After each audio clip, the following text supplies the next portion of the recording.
So now we have established that in order for something to be authentically true, it has to have both objective and subjective properties that are symbiotically linked to each other so that they can create what we understand to be genuine reality.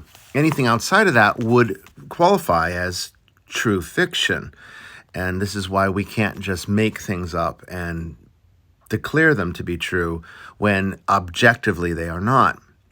This is how we can start to bridge the gap between science and religion. And in reality, they're not separate disciplines. In fact, they only have any intrinsic value when they work together. Same thing with subjective and objective reality.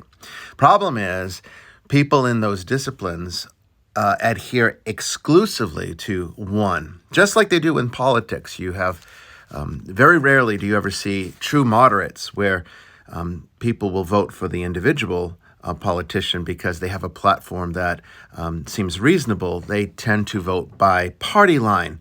And even then, it's not really about the party as much as it is about the underlying ideology that the party claims to represent.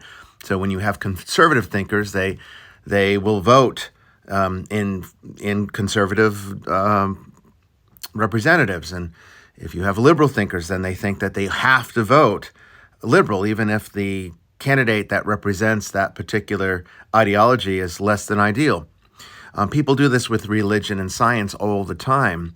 There are people that just because their religion states that something is true, even if it has no objective reality to it, they maintain the truth of it, even if it's pure fiction. The same thing goes with science, though. Don't think science is immune. It isn't. Because, see, here's the problem, and it gets us back to one part of the law of worldviews again. You can become one with the universe, but you cannot step back and observe it because you are in it. You cannot observe a phenomenon without altering it by your mode of perception. There is no such thing as an independent observer. There is no such thing as an independent observer. Science is only as good as the reality that you observe within it, and that's requiring the subjective five senses. There's no way to get around that.